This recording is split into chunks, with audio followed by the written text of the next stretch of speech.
Hey everybody, this is David at Homestead Hacks. Okay, today what I want to talk about was cisterns and water containers that you'll have sitting around your homestead.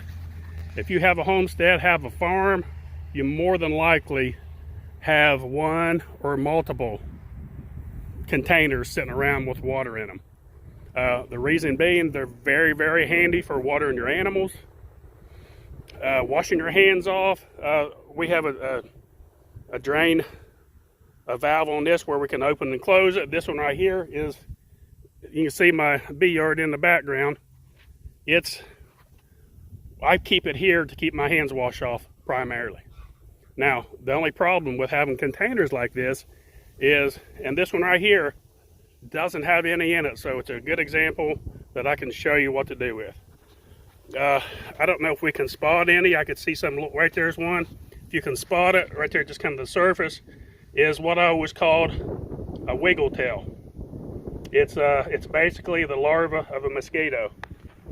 Now, anytime you have water sitting around, whether it's in an old 5-gallon bucket, you can see a bunch of them right over there. Whether it's an old 5-gallon bucket, a 55-gallon drum, an old tire sitting around. The smallest container imaginable, if it will hold water, I can assure you that these mosquito larvae will get inside of them. Now, what do you do to get rid of those? Well, it's very easy. What I do, and I've done this for years, and now I can see a large number of them, there's quite a few in here, is what you'll do, you'll stock it with fish. And you don't put a lot of fish in there. And the two fish that I recommend, one is bluegill. Catch you some baby bluegill out of a local stream, pond, anywhere like that, or if you have a hatchery in the area that you can get them from. But let's say you can't do that, you have no access to anything like that. Well, go to your local pet store and get you some feeder comets. They're usually $4 or $5 for $1. They're very cheap. Get you about 5, and for a barrel this size, put you about 5 in here. This water, it's relatively cool. It is sitting out here in direct sunlight. There's no shade. So both of those fish can endure quite a bit of temperature change.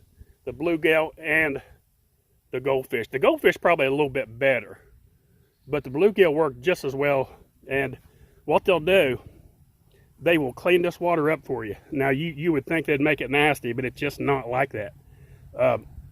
It works out in a balance in here, because they'll even eat the algae on the side of the barrels, and this water will start clearing up a little bit. Now, another thing you can do too, if you're concerned about the water clarity, is put you a few floating pond plants in here. One's called water lettuce, another's called a water hyacinth. So what that'll do, it'll absorb the nourishments. The roots will, the plants just float, and they will absorb the nourishment, and they will starve out that algae, and it'll clear it up some. Now that, with combination with a fish, is a good combination, because it's almost like a version of aquaponics, which we will get into later on, that I'm going to build and show you how to make an aquaponic system that works very well. And it works with bluegill, goldfish, and growing your own fish, and growing your own plants. So it works very well. That's something we'll get into probably next spring. We're coming into fall. It's a little too late in the year to do stuff like that, but this right here, this is kind of late in the year here, but I'm just getting started on this YouTube channel. And also, please share these videos. Like and subscribe. I have a lot to share on homesteading and farming. I've done it for years. I've run a successful YouTube channel called Barnyard Bees, and I wanted to branch off onto something that's more of farming and homestead, because a lot of the beekeepers, some of them appreciate the farming aspect of it, but some of them doesn't. So I thought the best thing I can do, I can start a whole new YouTube channel, and I can keep beekeeping on that side, and farming and homesteading on this YouTube channel. So what you do, you stock it, and if you want to get those, you can usually get those plants at the home and garden centers. They usually sell them, or anyone that sells a goldfish pond. They're very cheap. They're seasonal.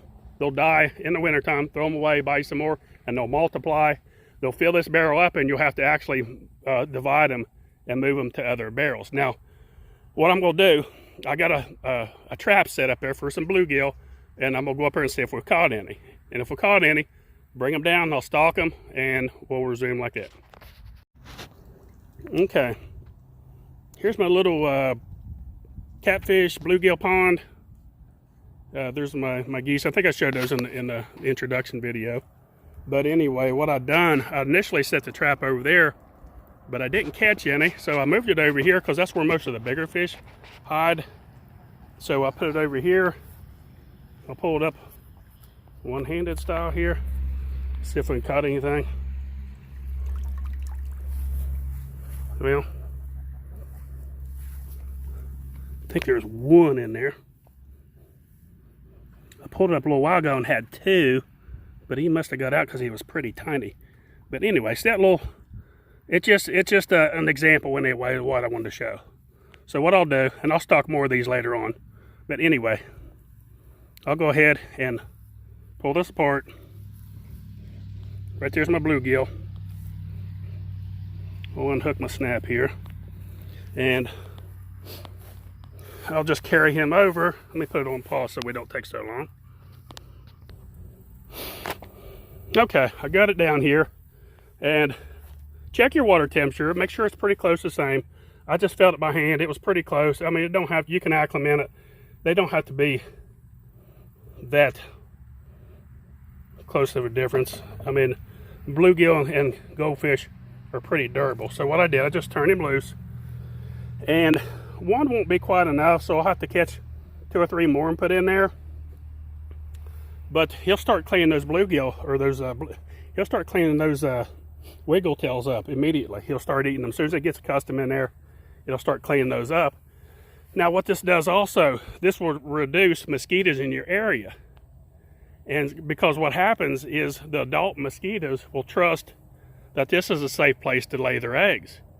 Otherwise they would have laid them elsewhere, and they would have multiplied and hatched there. But being that we have fish in here, that's going to destroy every one that's ever hatched, and they do. After a couple days, after about 3 of these in here, you will not see a wiggle tail in there. And pretty much they eat them as fast as they hatch off. They'll eat them when they're very tiny before you can even hardly even see them with the eye. Now, the next question is, what kind of barrels can you use for this? Well, it's best to use a food grade barrel. And if you don't know if it's food grade barrel, the way to find out is, if you see this barrel here, see how it's green and had wiggle tails in it? That's a good sign that it didn't have chemicals in it.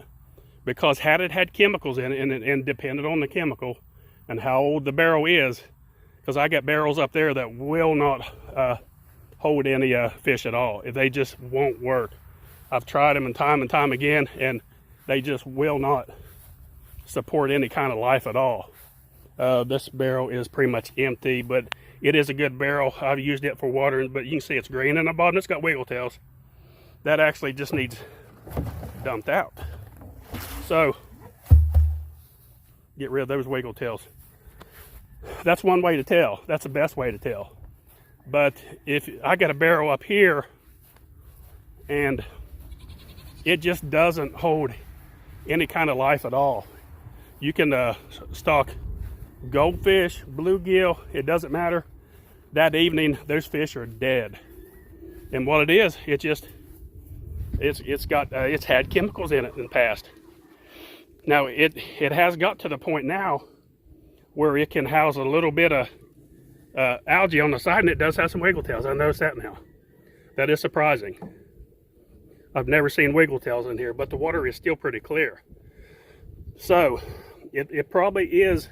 This has been here for years. Now that's, keep in mind, that's taken this thing's been here at least 5 years, and water runs directly off the roof into it. So years and years and years it's taken to get it clean, so it's not worth it.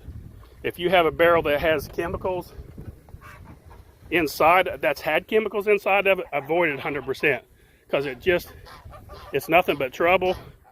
for trying to raise any kind of fish in it, it just won't work. Especially if you're going to try to use for aquaponics, you're going to be set up for a big disappointment.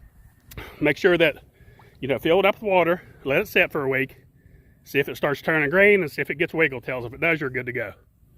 And that's about it. Don't forget, folks, please spread our videos. We're trying to get this YouTube channel up and growing. Check out our other YouTube channel, Barnyard Bees.